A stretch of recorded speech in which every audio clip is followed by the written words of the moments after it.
ini merupakan individu yang memiliki pengetahuan, yang mempunyai ilmu, yang ada kepakaran yang tinggi. Dan sudah tentulah saudara-saudari dapat melihat kepada kepentingan gerakan koperasi di negara ini, saudara-saudari selaku golongan muda perlu menjadi peneraju dan penggerak kepada perubahan lanskap gerakan koperasi ke satu tahap yang lebih bernilai tinggi. Justru sebagai Menteri Pengajian Tinggi, saya ingin mencabar para mahasiswa-mahasiswi di IPT. Sudah sampai masanya untuk saudara-saudari sekalian menyuntik nafas baru dan mengangkat gerakan koperasi ke satu tahap yang lebih tinggi dan seterusnya memastikan bahawa gerakan koperasi itu boleh berjaya. Jadi saudara merupakan antara yang akan.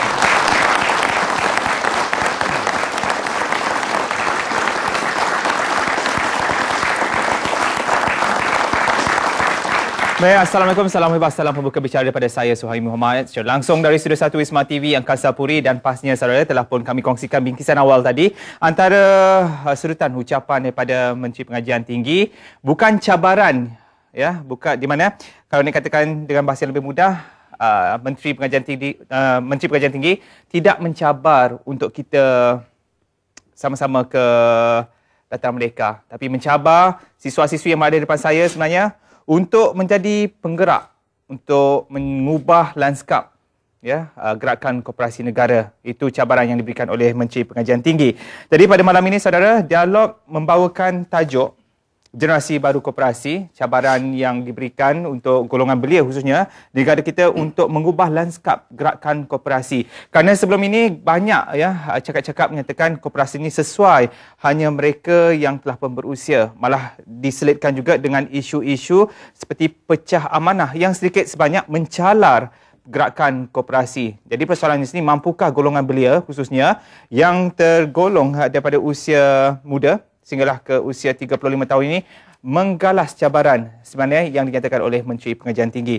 Jadi pada malam ini sebenarnya dialog merealisasikan hasrat Suruhanjaya Koperasi Malaysia SKM untuk berdialog bersama saya, ya, berkenaan dengan tajuk yang kami bawakan, Generasi Baru Koperasi. Jika dalam lintas langsung berita nasional pada pukul 8 malam tadi saya kongsikan statistik pada tahun 2009, namun statistik terkini pada 31 Disember 2011, bilangan koperasi yang terdapat di negara kita adalah sebanyak 9,074 buah koperasi dengan bilangan anggota 7.04 juta, dan dari segi koperasi belia secara keseluruhannya 2,671 buah dan juga bilangan anggota 2.40 juta orang. Jadi pada malam ini, tajuk yang akan kami bawakan dan telah pun bersedia bersama saya di studio pada malam ini ialah yang berbagi Datuk Mat Yusof Samsudin. Terima kasih Datuk kerana bersama kami pada malam ini.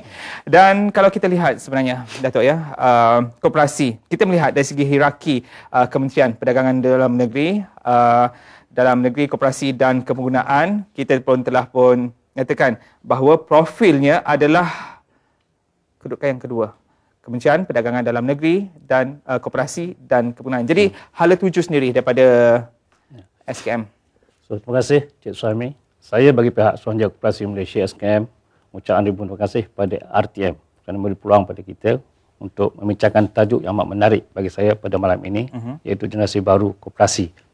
Jadi di peringkat Kementerian Perdagangan Dalam Negeri, Koperasi dan Kepenggunaan, memang kita diberi kepercayaan oleh pihak kementerian untuk menerajui gerakan koperasi negara, untuk menyediakan gerakan koperasi yang boleh memberi sumbangan kepada pendapatan negara kita. Walaupun pada masa ini kita hanya lebih kurang memberi sumbangan 1% kepada KDNK negara, tapi target kita dalam tahun 2020 kita sasarkan sehingga 10%. Ya. Jadi untuk itu maka kita perlu membuat persediaan daripada sekarang.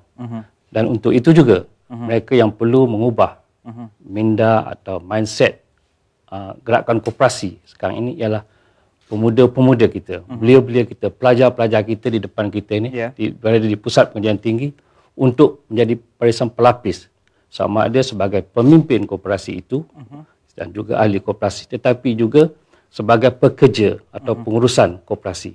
So sumbangan mereka ini ada dua. sebagai pemimpin koperasi dan pekerja dalam gerakan koperasi itu. Okey. Inilah matlamat kita menjelang 2020 akan datang. Okey.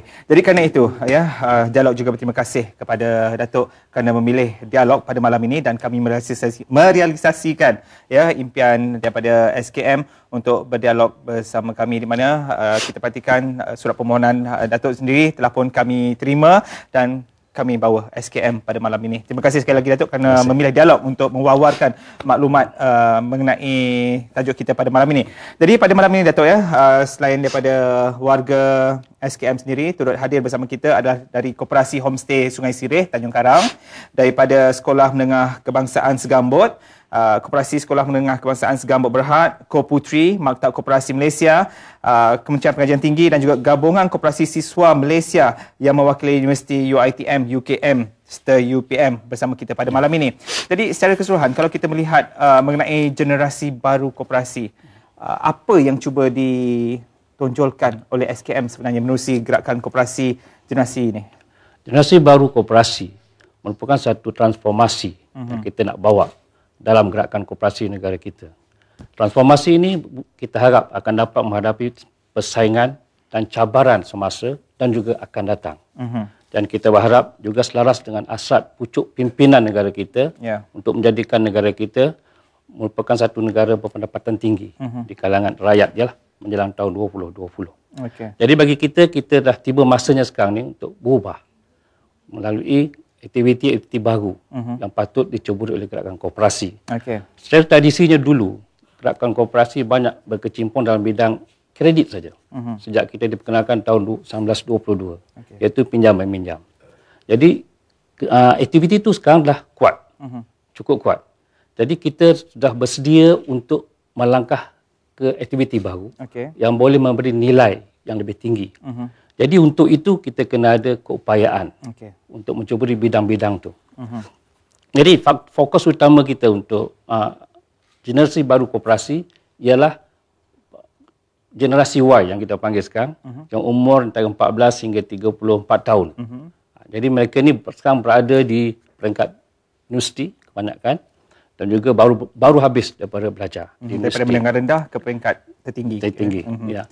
Jadi mereka ni lah yang kita akan fokus untuk mereka lebih aktif sejak di peringkat sekolah, di mana kita ada koperasi sekolah. Untuk makluman kita ada dah 2,000 lebih koperasi sekolah.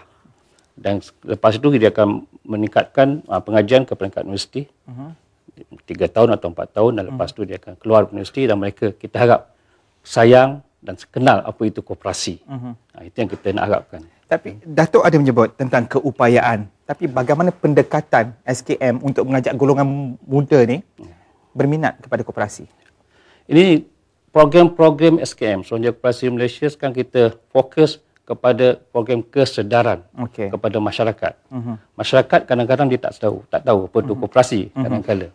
Jadi yang itu perlu kita beri penekanan melalui program di luar bandar, di kawasan-kawasan wilayah kita lah, di daerah-daerah, di kawasan pegawai kita di negeri-negeri. Yang itu yang kita beri penekanan. Kemudian yang dah menjadi ahli koperasi pun kita sedar. Mungkin pengetahuan dia, knowledge dia tak berapa dalam mengenai koperasi. Jadi kadang-kadang mereka pun bercelaru juga. Koperasi macam mana, syarikat swasta tu macam mana. Jadi dia punya bisnes kadang-kadang dan tujuannya sama. Sebenarnya ada beza sikit. Koperasi dengan syarikat swasta. Jadi ini yang kita nak meningkatkan kesedaran. Dua aspek. Satu, masyarakat umum yang bukan lagi menjadi ahli koperasi. Yang kedua, ahli koperasi itu sendiri. Jadi kita melihat Datuk telah menyatakan sekarang adalah dalam period memberi kesedaran. Tapi kesedaran saya lihat sebenarnya untuk peringkat sekolah menengah, koperasi itu dah lama wujud di negara kita. Malah seperti yang Datuk nyatakan pada tahun 1922 lagi koperasi dah pun wujud di Malaysia. Namun begitu kenapa Datuk sekarang baru mula bila berada di sekolah menengah ada koperasi, tapi di peringkat IPT baru saja bermula tahun lepas. Kenapa mengambil tempoh period masa yang lama baru nak tubuhkan koperasi di peringkat IPT? Ya, sebenarnya kita dah ada koperasi di pusat pengajian tinggi ini dah lama. Tapi yang itu ahli-ahlinya terdiri daripada kaki tangan universiti. Terdiri daripada pensyarah dan kaki tangan am lah di universiti-universiti itu. Masa tu dia belum buka kepada anggota, pada pelajar-pelajar, siswa-siswi. pada siswa-siswi. Walaupun setengah-setengahnya dah buka, tapi penglibatan mereka terhad. Jadi dengan kerjasama koperasi siswa, so mulai tahun lepas, kita galakkan menubuhkan koperasi di kalangan siswa saja. Tidak melibatkan kaki tangan ataupun pensyarah. Kalau libatkan pun hanya sebagai mungkin pembimbing kepada mereka. Jadi kita nampak sebenarnya, bila ahli koperasi di universiti ini terdiri daripada pekerja atau kaki tangan universiti, fokus utamanya mungkin pinjam-meminjam. Ya. Dan Universiti Melaya, kita ada koperasi yang besar tu, dia buat kedai buku jugalah. Tapi bila ada siswa-siswi di situ, maka kita boleh memberi pendedahan pada bidang-bidang baru yang mereka minat dan lebih, orang kata, mencabar. Jadi dengan pengetahuan mereka, dengan ilmu yang ada pada mereka, maka mereka boleh memulakanlah aktiviti perniagaan yang lebih canggih, lebih baru dan lebih menguntungkan kepada mereka. Okey. Jadi Datuk, bersama kita juga adalah Dr. Sahira Hamidon, ya, Ketua Unit Keusahawanan daripada Kementerian Pengajian Tinggi. Jadi saya nak tanya juga kepada Doktor, dengan penubuhan siswa koperasi di IPT, jadi bagaimana agaknya Doktor melihat pada peringkat awal penubuhan koperasi koop siswa di IPT ni? Di peringkat awal perubahan koperasi siswa memang kita hadapi cabaran in terms untuk memberi pendedahan ataupun memberi minat kepada pelajar untuk menceburi koperasi siswa. Tetapi kita nampak setelah beberapa IPT telah mengambil inisiatif seperti contohnya UPSI, setiap pelajar dia yang masuk memang dia wajibkan jadi ahli koperasi secara automatik. Secara automatik. Jadi benda tu bila pelajar-pelajar ni kalau dia dengar kawan dia dah buat, dia akan nak ikut. Kita juga menggunakan kaedah di mana para pelajar sendiri yang mengajak kawan-kawan mereka untuk bersama-sama. Dan pada setakat ini saya rasa tak ada masalah lagi, because in terms of pendedahan memang dah ada. Because sekarang ni memang di kementerian pendidikan dan pembangunan keusahanan telah dijadikan sebagai salah satu agenda kritikal di bawah Plan Strategik Pengajian Tinggi Negara. Dan daripada situ kita dapati bahawa salah satu platform untuk menerapkan budaya keusahanan dengan pelajar adalah melalui koperasi. Because kita faham bahawa pelajar kita bukan saja perlu dilengkapkan ilmu pengetahuan, tapi mereka juga perlu kemahiran-kemahiran diperlukan di abad ke-21. Seperti mereka kena berinovasi, berdaya tahan, bekerjasama, dan nilai-nilai ini boleh didapati sekiranya mereka terlibat dalam aktiviti koperasi di universiti. Jadi dari segi semangat yang ditunjukkan oleh siswa-siswi berkoperasi, macam mana? Sepanjang yang saya dah berjumpa dengan pelajar tu, saya amat excited to see the semangat, especially kalau kita tengok mungkin sebab ini perkara baru bagi mereka, perkara baru, dan mereka melibatkan diri sendiri. Mereka sampai kadang-kadang nak the competition spirit among themselves, because dia ada koperasi siswa UPM, kurs siswa UKM, dan mereka ada sekarang ni kita menubuhkan siswa safe, di mana kedai itu diuruskan sendiri oleh koperasi siswa. Jadi mereka akan tengok. Contohnya UiTM, you untung sebulan berapa? Nanti dia lawan pula UPM, you untung sebulan berapa. So itu that is the competition sihat among students. Jadi itu yang kita dapat gambaran terkini. Tapi Datuk tak bimbang ke jika selalunya kita ni belajar melalui tauladan, belajar melihat kepimpinan daripada yang terdahulu. Banyak koperasi, malah sekarang ni ada 9,074 koperasi.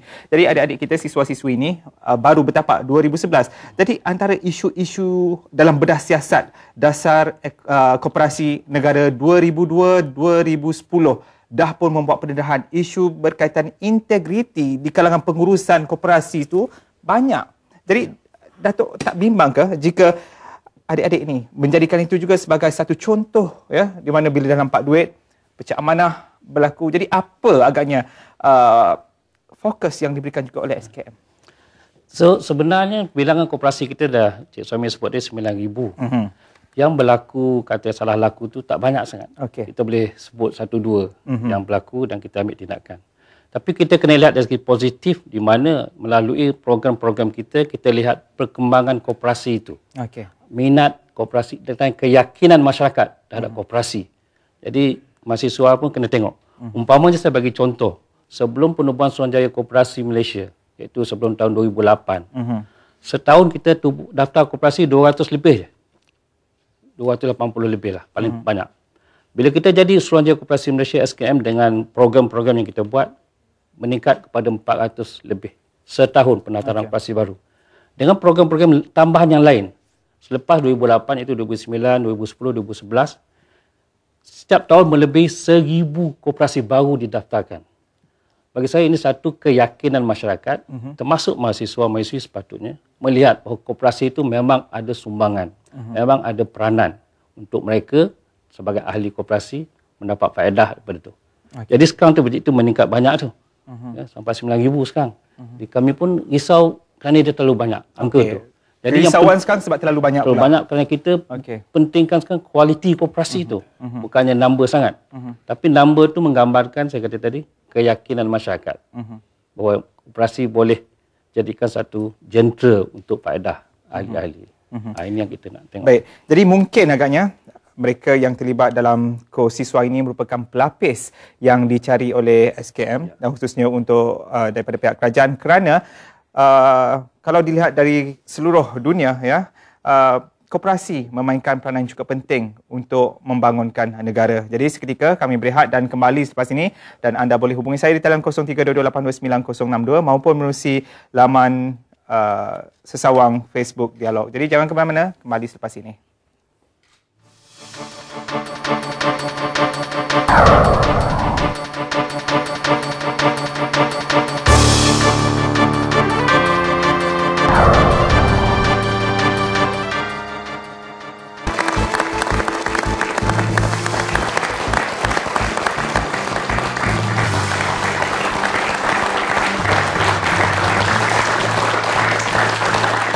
Ya, terima kasih saudara kerana masih bersama bersama Dialog. Dan kalau kita perhatikan dengan jumlah ya rakyat Malaysia yang menjadi ahli koperasi kini melebihi 25% daripada jumlah rakyat Malaysia, dan bermula pada tahun 2002 dan hinggalah 2010, kerajaan telah memperkenalkan dasar koperasi negara, kemudian disambung dasar koperasi negara yang kedua iaitu 2011-2020.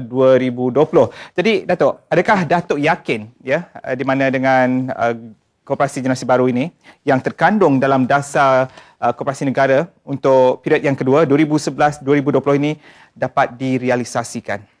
So, melalui program-program Suruhanjaya Koperasi Malaysia dengan bantuan Kementerian Perdagangan Dalam Negeri, Koperasi dan Kepenggunaan bersama-sama dengan gerakan koperasi, termasuk koperasi siswa, koperasi-koperasi di universiti, koperasi-koperasi belia dan koperasi, semua jenis koperasi, saya yakin dan saya percaya dasar dan matlamat dasar koperasi negara kedua ni akan tercapai. Kita lihat sekarang ni berapa pendekatan yang kita ambil, fokus yang kita bagi di bawah dasar koperasi negara yang kedua, iaitu pemula 2011 hingga 2020. Satu, kita fokus kepada pelibatan aktiviti ekonomi yang bernilai tinggi. Umpamanya dalam buku dasar koperasi negara itu kita nyatakan dengan jelas sektor-sektor yang kita patut fokus, iaitu contohnya perkhidmatan keuangan, sektor pemborongan peruncitan. Ini pun dengan galakan daripada Kementerian Kabinet KK sendiri. Sektor pelancongan, penjagaan diri dan kesihatan, sektor pertanian dan industri asas tani, serta sektor peladangan. Semua sektor-sektor ini memberi kesan positif dari segi pendapatan koperasi-koperasi. Untuk itu juga kita memberi fokus kepada pemantapan dan keupayaan sesebuah koperasi. So, boleh dia melaksanakan setiap aktiviti dengan sempurna, dengan berjaya dan meningkatkan keyakinan anggotanya. Bukan saja untuk mendapatkan anggota baru, tetapi juga untuk membolehkan mereka menambah saham atau yuran dalam koperasi itu.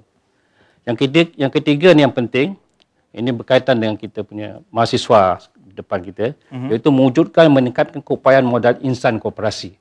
Jadi inilah peranan mahasiswa kita untuk bersedia menjadi pelapis dan pemimpin dan bergerak aktif dalam gerakan koperasi di universiti masing-masing. Kerana dengan pengetahuan saudara-saudari, dengan ilmu yang ada dan pendedahan yang telah diberi, kemungkinan di tengah kita ni dah didedahkan di peringkat sekolah, sekolah menengah, di mana di situ kita, macam saya kata tadi, kita dah ada lebih 2,000 buah koperasi sekolah menengah. Jadi dengan pengalaman itu, kita harap mereka akan berminat terus untuk berkecimpung aktif dalam koperasi di peringkat universiti, dan selepas keluar universiti, mereka juga nanti akan memimpin atau menjadi ahli koperasi-koperasi lain di luar kampus mereka. Okey. Baik, ini adalah sebahagian daripada ahli-ahli koperasi daripada UCAM. Okey, mungkin boleh berdiri ya bersama saya. Kenapa agaknya melibatkan diri dengan koperasi kosiswa ni? Bagi saya, bila saya melibatkan diri dengan koperasi ni, saya lebih didedahkan dengan asas keusahawanan. Untuk lebih bagaimana untuk cara untuk memulakan perniagaan, bagaimana untuk dapatkan modal untuk menjalankan perniagaan. Memang berminat. Memang berminat. Tapi ambil jurusan apa di UKM? Business. Business, memang itulah. Tapi kita nak lihat juga kepada doktor ya. Kalau saya difahamkan UiTM walaupun baru saja bermula ya, dilaporkan keuntungan tu sendiri, margin keuntungan tu tinggi. Kenapa agaknya? Mungkin sebabkan UiTM tu sendiri cawangannya terlalu besar atau ada sebab-sebab lain, doktor? Saya cakap bagi pihak UiTM, dia pun ada di sebelah ni. So maybe lepas ni kita tengok. Yang saya difahamkan lah, satu UiTM because semasa dia membuka kedai Siswa Safe tu, lokasi dia tu memang diletakkan di lokasi yang strategik. Contohnya dia letak berdekatan dengan Students Mall. Jadi bila student nak lalu, dia kena lalu daripada situ. Dia kena lalu kedai itulah. Jadi memang UiTM pun dan KPT telah beri penerangan bahawa kalau dia beli kat kedai lain, keuntungan tu dapat ke orang lain. Tapi kalau dia beli kat kedai Siswa Safe yang dipunyai oleh mereka sendiri, jadi keuntungan tu akan dapat balik kepada mereka. Maksudnya dia akan dapat dalam bentuk dividen, ataupun keuntungan tu akan dipusingkan balik untuk menjalankan aktiviti-aktiviti pelajar. Dan mungkin juga keuntungan tu disebabkan pelajar-pelajar UiTM yurannya murah, jadi duit lebihan daripada PTPTN tu digunakan untuk beli buku. Ya, begitu? Mungkin kot. Mungkin kot. Okey, baik. Terima kasih. Jadi kita ada seorang pemanggil Italian. Ya? Okey. Belum lagi? Okey. Jadi kita melihat juga menurut Yang Amat Berhormat Perdana Menteri Dato' dasar koperasi negara kedua ini juga ditengahkan akan memberi nafas baru. Jadi saya melihat sebenarnya juga generasi baru koperasi ini merupakan satu branding baru yang akan diperkenalkan kepada halayak. Jadi apa lagi pendekatan-pendekatan lain untuk mempromosikan kepada siswa-siswi, jadi mungkin kepada adik sekolah menengah itu sendiri, akan wujudnya generasi baru koperasi ini? So kalau nak bincang lanjut tentang peranan mereka, koperasi baru, generasi baru, so saya nak petik sikit kata-kata daripada Dr. Yusof Al-Qaradawi, seorang sarjana dan pemikir Islam. Dia kata, kalau kita ingin melihat masa depan sesebuah negara itu, kita kena lihat generasi muda yang ada dalam negara itu. Jika generasi muda negara tersebut hebat, maka masa depan negara itu hebat. Itu dah bagi konsep bernegara. Tapi bagi saya, koperasi juga sama dengan negara. Kerana dia satu organisasi yang hidup. Dia akan mula hidup daripada mula kita daftarkan sehingga sampai bila-bila lah, insyaAllah. Umpamanya kita masih ada koperasi mula-mula dulu. Yang kita daftar tahun 1922. So masih bergerak aktif. Tapi siapa yang nak sambung hidup atau nyawa koperasi itu daripada tahun 1922? Pasal ahli yang tahun 1922 itu ada pemimpin dah pun meninggal dan sebagainya. Jadi inilah dikatakan generasi baru. Generasi Y ni yang akan mainkan peranan. Begitu juga kita lihat kejayaan koperasi-koperasi yang berkecimpung dalam pelbagai bidang. Dia mesti ada tenaga pengurusan yang ada fikir untuk buat aktiviti luar daripada aktiviti yang sedia ada. Maksudnya aktiviti tradisional je. Jadi itu perlukan pengetahuan, perlukan orang kata ilmu daripada pelapis-pelapis atau mahasiswa yang baru ni. Jadi itu mereka lah boleh menggerakkan. Kalau tidak, setengah koperasi itu daftar 2 tahun depan dah mula nak tutup atau bermasalah. Kerana pelapis tu kurang. Itu salah satu faktor. Jadi mungkin negara kita ada mengambil mana-mana model untuk koperasi generasi baru ini? Atau kita memang dalam acuan kita sendiri? Dalam acuan kita berdasarkan kepada dasar koperasi negara yang kita gubal tu. Memang kita nak sumbangan tu berterusan. Kita nak koperasi yang kita wujudkan dulu tu sentiasa hidup sepanjang masa. Because kita bukan ada masalah sangat untuk melangsungkan jangka hayat koperasi. Pasal kita ada bukti. Koperasi daftar tahun 1922 masih ada. Telekom Kota Mas contohnya. Koperasi daftar tahun 1923 pun masih ada. Jadi masih aktif. Kosip. Jadi macam Ber Rakyat. Kita daftar dia tahun 1954. Jadi berkembang. Siapa yang kembangkan tu? Itulah dia. mahasiswa baru, generasi baru yang ada pengalaman, ada minat, ada pengetahuan, yang ada pendedahan, mereka ni yang akan mengembangkan koperasi-koperasi yang telah wujud lama. Okey, Datuk, kita ada seorang pemanggil di talian ya. Hello. Halo. Siapa di talian? Ya, Assalamualaikum, selamat malam. Waalaikumsalam. Siapa di talian? Saya Syuaib. Cik Syuaib. Daripada mana Cik Syuaib? Daripada Bandar Kenara. Okey, dekat je. Soalannya? Okey, apa khabar Datuk? Khabar baik. Ni saya ada soalan dan cadangan ni. Okey, silakan. Okey, yang pertama, untuk generasi di setiap sektor dan komoditi memang perlukan ada koperasi. Ikutkan dia akan menjana ekonomi dan sosial politik. Selepas tu, jika perlu, dan di pusat pemulihan penjara, di pusat pemulihan, pusat senti, pusat pemulihan akhlak dan juga penjara, perlu wujudkan koperasi. Sebab masa saya salah seorang bekas banduan, apabila saya dilatih di dalam penjara seperti macam rekrut, dan kami bila saya keluar dibebaskan, saya fikir balik perlu ada koperasi dekat dalam untuk menjana sosial, ekonomi dan politik. Okey, itu saja Tok. Terima kasih. Okey, baik, terima kasih Cik Syuaib ya, Fauzi daripada Kuala Lumpur, Bandar Kenara. Mungkin Datuk ada pandangan balas. Saya amat setuju dengan yang bertanya tadi, Cik Fauzi ya. Saya sangat setuju. Kerana itu sebab dalam tahun 2010 lepas kita perkenalkan konsep 1K, satu komuniti, satu koperasi. So tak kira di mana komuniti itu berada, dalam penjara, di luar penjara, di pusat pemulihan, di sekolah, di luar sekolah, kita nak ada wujud koperasi. Masa itu kita dilancarkan oleh Yang Amat Berhormat Timbalan Perdana Menteri di Selangor, di mana kita memperkenalkan konsep 1K yang melibatkan semua masyarakat, semua golongan masyarakat. Kita ada orang asli, OKU, koperasi keluarga pun, dan di mana-mana lah, di rumah pangsa, di taman perumahan, kita galakkan penubuhan koperasi. Kerana sedikit sebanyak dia boleh mengumpulkan ahli-ahli masyarakat, ahli-ahli komuniti itu untuk berkecimpung dalam satu organisasi yang teratur, tersusun. Kerana kita ada struktur yang sistematik lah dalam koperasi ini dan boleh memberi sumbangan kepada mereka. Memang kita setuju sangat. Baik, jadi kita fokus untuk koperasi generasi baru ni ya. Selain daripada pelajar-pelajar sekolah, pelajar-pelajar IPT, mungkin untuk golongan belia itu sendiri, bagaimana kalau mereka nak menubuhkan lagi koperasi-koperasi baru? Manakah sekarang jumlahnya pun dah terlalu banyak, Datuk? Kita boleh insya-Allah terus mengalurkan penubuhan koperasi baru. Kerana mereka ni ada pelbagai yang kata common needs, keperluan bersama yang berbeza. Macam Sungai Sirih tadi. Ya, koperasi Sungai Sirih. Dia menyediakan perkhidmatan homestay. Dan ini idea ini datang daripada golongan muda macam Cik ni. Ya.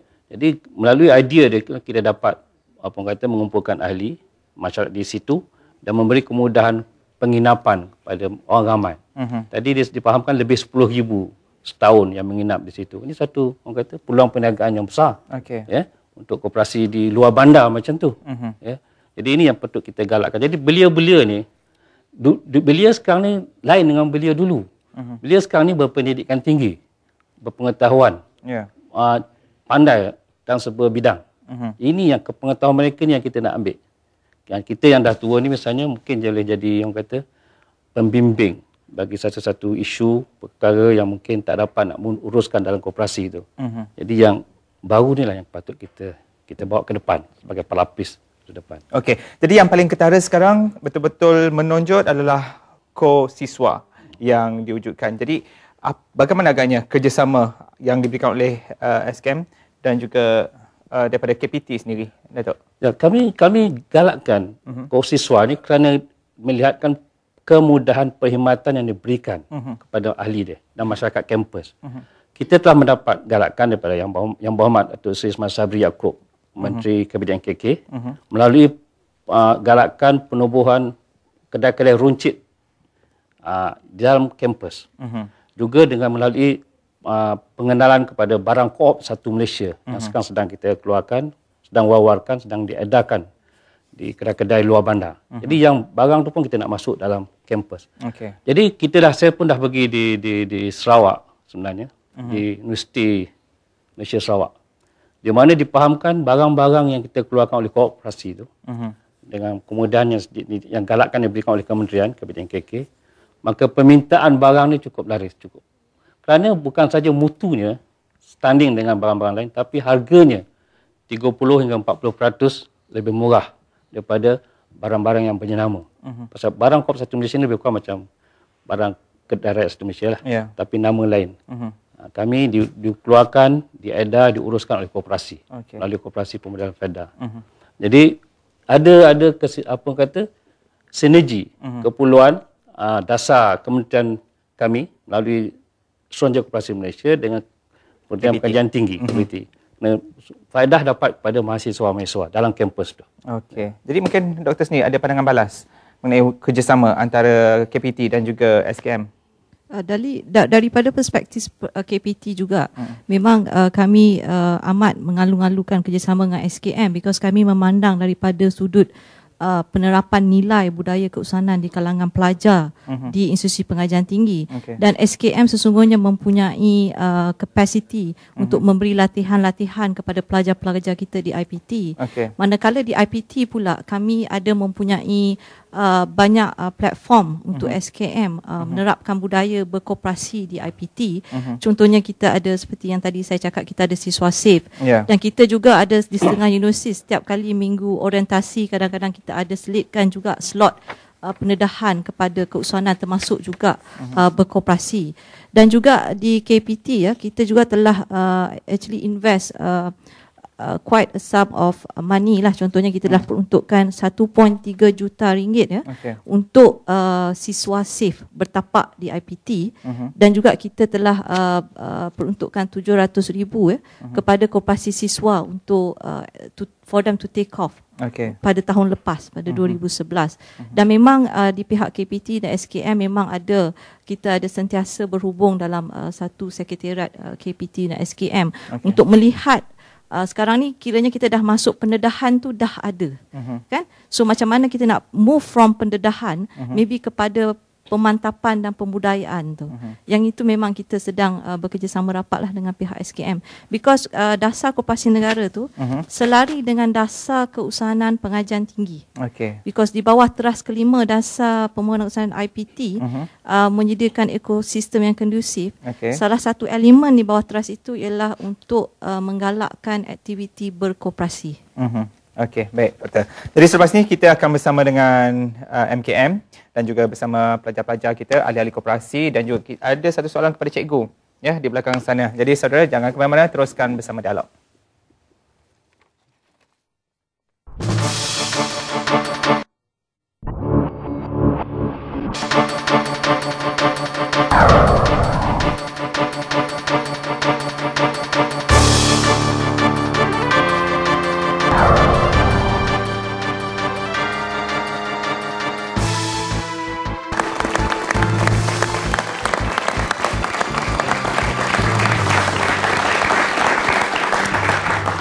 Baik, terima kasih atas kesetiaan anda bersama rancangan dialog pada malam ini dengan tajuk yang kami bawakan, Generasi Baru Koperasi. Jadi kita dah mendengar peranan yang dimainkan oleh SKM dan juga daripada KPT, dan kita nak juga melihat peranan yang dimainkan oleh koperasi sekolah. Jadi saya terus bersama dengan Cikgu Puan Hajah Ruhaini. Jadi Cikgu, kalau kita melihat sebenarnya gerakan koperasi sekolah di Malaysia dah pun diiktiraf yang terbaik di dunia. Jadi tahniah walaupun sebahagian daripada koperasi sekolah yang ada di Malaysia ni. Jadi apa pandangan cikgu sendiri tentang gerakan koperasi baru ini? Terima kasih saudara pengerusi majlis. Bagi pandangan saya tentang generasi baru ni, terutama di peringkat sekolah menengah, kita boleh melatih pelajar ini peringkat awal bagaimana dalam bidang keusahawanan. Dalam terutamanya dalam berurus niaga, faktor mengurus kewangan. Mereka boleh melaporkan penyata keuntungan sebenar pada setiap hari, mencatatkan untung sebenar, jualan yang tidak tercatat, jualan tercatat. Jadi mereka mahir dalam pengiraan lah, boleh menambahkan ilmu pengetahuan mereka dalam bidang perekonomian. Selain daripada itu, keceriaan juga memainkan peranan penting dalam mengurus takbir koperasi dengan baik. Jadi pelajar ini dia boleh kreatif dalam menyusun atur kedai koperasi itu dengan mempamerkan barang-barang secara tersusun untuk menarik pelanggan. Okey. Di samping itu, pelajar-pelajar ni juga didedahkan dengan teknologi moden, terutama penggunaan scanner di peringkat awal. Okay. Tapi kelemahan paling ketara kalau koperasi sekolah menengah ni apa yang cikgu nampak sebenarnya? Saya rasa kelemahannya dari segi kekakalan masa. Okay. Masa tu hanya 30 minit untuk masa rehat. Kita nak melatih pelajar ni dalam bidang keusahawanan ya. Okay. Baik, terima kasih cikgu. Ya, terima kasih. Selepas ni saya akan bersama dengan Dr. Muhammad Azlan sekejap lagi. Namun begitu saya nak tanya juga, minta izin Dato' sebab kita dah ada ramai tetamu. Jadi saya nak tanyalah juga kepada Tuan Haji Idris daripada MKM, Maktab Koperasi Malaysia.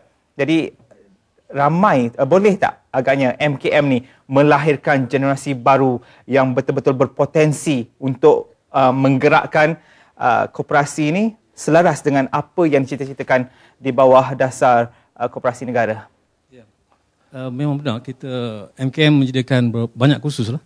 Kursus pendek, lebih kurang 70 jenis kursus. Kursus pentadbiran koperasi, kursus keusahawanan dan perwujudan, kursus undang-undang, itu juga kursus IT. Contohnya jenis muda ni dia sekarang minat IT. Kita ada sediakan kursus untuk laman web, berniaga cara menggunakan e-commerce dan sebagainya. Dan untuk lepasan SPM kita ada kursus sijil, sijil perusahaan koperasi, kursus diploma perusahaan koperasi dan juga ijazah. Dan kita bersama dengan UUM dan baru ni kita lancarkan program EPJJ dengan OUM. Dan tak lama lagi kursus sijil perusahaan koperasi melalui EPJJ. Jadi saya fikir Maktab membangunkan modal insan untuk gerakan koperasi dan kita melahirkan pengurus yang profesional. Okey. Jadi adakah juga isu-isu berkaitan dengan integriti diterapkan kepada setiap mereka yang mengikuti kursus di MKM? Ya, sekarang ni kita ada 3 jenis kursus wajib yang perlu diikuti. Ini disarankan oleh SKM. Kursus pentadbiran koperasi, kursus keuangan koperasi dan perusahaan strategik. Jadi ini diwajibkan kepada pemimpin koperasi untuk hadir. Diwajiblah. Jadi mereka datang ke MKM dan juga Angkasa lah untuk supaya mereka dalam tajuk ni kita terapkan tajuk integriti. Okey, jadi modul-modulnya juga dibincangkan bersama SKM dan juga selepas ini mungkin dengan KPT? Ya, betul. Okey. Jadi mungkin ada soalan daripada adik-adik kita di studio pada ketika ini, silakan. Okey, silakan. Assalamualaikum warahmatullahi wabarakatuh. Assalamualaikum. Saya Nur Aina binti Muhammad Yusof daripada Koperasi Keusahawanan Siswa Universiti Putra Malaysia. Okey. Saya ingin bertanyakan kepada Dr. Azlan tentang siswa SAFE. Saya difahamkan Kosisma telah menerima 1.3 juta untuk melaksanakan siswa SAFE. Jadi soalan saya, apa pandangan doktor sendiri terhadap pelaksanaan siswa SAFE dan apa jaminan siswa SAFE terhadap IPT itu sendiri? Okey. Itu saja. Terima kasih. Okey, terima kasih kepada yang tanya. Sebenarnya siswa SAFE ini ialah salah satu program yang diberi oleh KPT untuk menggerakkan aktiviti koperasi siswa. So pada peringkat pertama kita ada 2 fasa sekarang ni. Fasa pertama 5 buah IPT telah dibangunkan siswa SAFE itu, iaitu di UIA, UiTM, UKM belum lagi. UTHM, Universiti Teknikal Melaka dan UUM. So pada bulan depan kita akan mula fasa kedua di mana 10 buah lagi kosiswa di 10 buah IPT akan dibangunkan dengan peruntukan 800,000. Dan hasrat kita pada akhir tahun ini semua kosiswa di IPT akan memiliki kedai siswa SAFE. Kedai siswa SAFE ini kita menggunakan konsep untuk penjimatan. Dan di samping itu kita juga gunakan siswa SAFE ini sebagai satu inkubator kepada pelajar untuk mendalami seluk-beluk perniagaan convenience store. Jadi kalau mereka keluar esok-esok nak buka convenience store, so dia boleh ambil model tu. So konsep penjimatan yang kita gunakan ialah kita pastikan harga yang dijual itu lebih murah daripada pasaran. So maknanya pelajar akan mendapat jimat. Itulah kita akan kerjasama dengan SKM untuk membekalkan produk-produk satu co-op supaya because cost dia tu rendah. So kita boleh bagi benefit kepada student. So reduce sikit cost dia.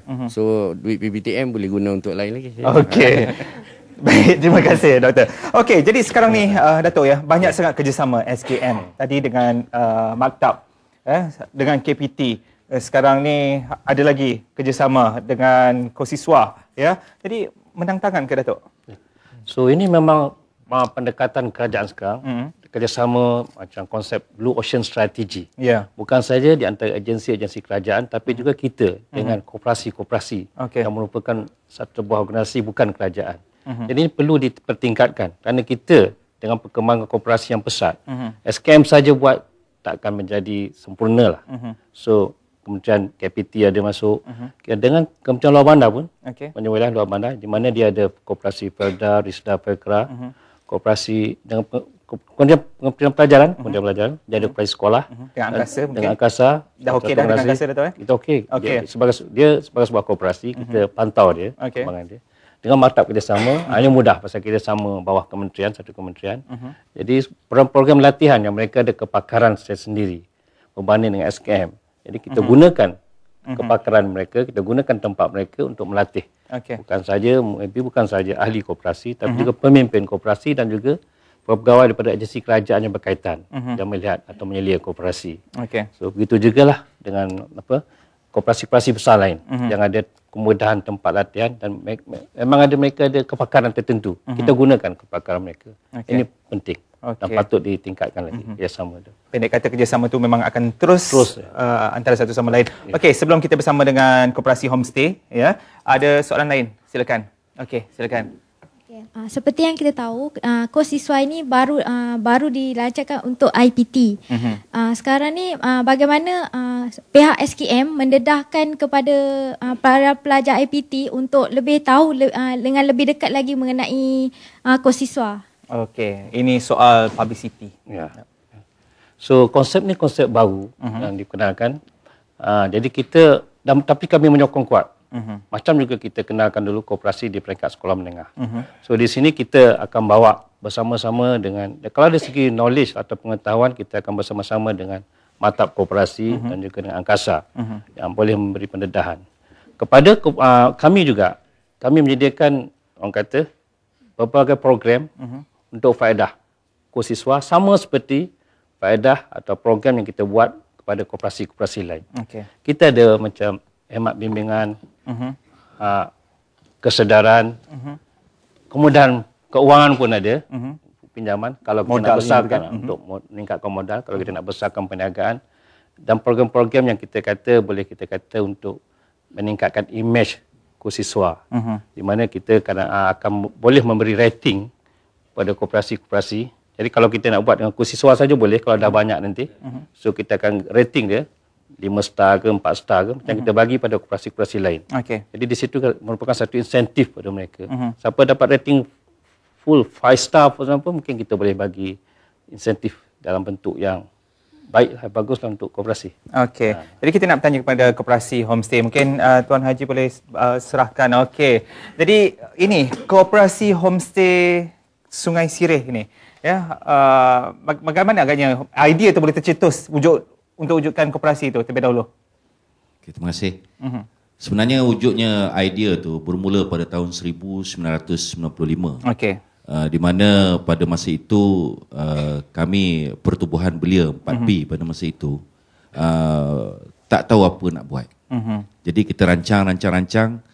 Kemudian tempat kami ni, dia dulu dipanggil Lulu, gambut. Jadi tempat ni memang tak ada, pada pandangan masyarakat memang tak ada yang menarik. Jadi dengan semangat gerakan belia 4B tu, kami berpakat untuk jadikan tempat kami tu sebagai inap desa. homestay ni dimaksudkan dengan inap desa, menginap bersama dengan penduduk desa. Makan bersama dengan keluarga yang kita inap. Kemudian kalau keluarga tu makan pedas, kita makan pedas lah. Kalau keluarga tu mungkin makan sup belut, kita makan sup belut lah. Hari ini banyak kali dah saya dengar pasal belut. Jadi bagaimana setakat ni pencapaian koperasi Sungai Sireh, homestay Sungai Sireh? Setakat ini saya menceritakan untuk tahun 2011 sajalah. Kita telah pun mencapai ataupun kehadiran pengunjung yang datang ke tempat kita bukan daripada pelancong Malaysia tau. Bukan sekadar daripada pelancong Malaysia, dan kita sebenarnya dapat daripada seluruh dunia yang mana datang menginap di tempat kita hampir 11,000 orang untuk tahun 2011 saja. Dan kita beroperasi daripada tahun 1995. Okey, saya anggap ini sebagai satu contoh koperasi belia yang cukup berjaya. Ya, Datuk mungkin boleh jadikan contoh selepas ini. Jadi mungkin satu lagi soalan ringkas kita boleh ambil. Okey, silakan. Okay, Assalamualaikum. Saya Muhammad Faib Mazli Shah daripada Koperasi UiTM Selangor Berhad. Okey, kalau kita tengok kerajaan telah mengambil langkah bijak mengenalkan koperasi dalam kalangan mahasiswa. Sebab mahasiswa ni ada tenaga dan kita buat apa? Biasa kita anggap koperasi hanya untuk yang dah berumur apa. Untuk orang tua lah senang kata kan. Okey, maafkan saya. So sekarang ni kita tengok mahasiswa sekarang, dia kadang-kadang mahasiswa ni pun sekarang ni banyak buat kerja pelik-pelik. Sekarang kita dah buat bagi mahasiswa untuk buat benda yang berfaedah, belajar dalam koperasi ni macam mana membuat satu perniagaan dan memberi faedah lah kepada mahasiswa. So kita tengok juga koperasi ni bukan sekadar dalam keusahawanan, tapi sebagai satu sumbangan sosial. Mana kita tengok isu PTPTN sekarang. So InsyaAllah kalau koperasi kita dah besar, gagah, dia boleh bagi beasiswa kepada student. So tak perlu lagi pinjam PTPTN, betul tak? So sekarang soalan saya, berbalik soalan saya kepada Datuk. Apa perancangan Datuk terhadap koperasi mahasiswa? Kalau kita tengok KPT Sri dah bagi sokongan kuat, Menteri Sri Dr. Syairah, dan macam di UiTM kita ada Masmed. Di bawah Dr. Jamalul Laik bagi sokongan kuat pada kami. Dan apa perancangan daripada pihak SKM pula? Apa yang SKM boleh beri? Kita ada 2 minit je dah, Datuk. Kita ada 2 pendekatan. Satu bersama-sama dengan universiti itu sendiri dan KPT. So kita boleh buat atur program bersama. Yang kedua di pihak kita, macam saya katalah, kemudahan-kemudahan untuk membesarkan koperasi, mengaktifkan koperasi. Pasal kita ada dua program yang sedang kita laksanakan. Business matching. Temukan koperasi dengan badan-badan yang telah berjaya, termasuk koperasi besar. Dan kedua, groom big. Kalau dia masih kecil, kita besarkan koperasi itu.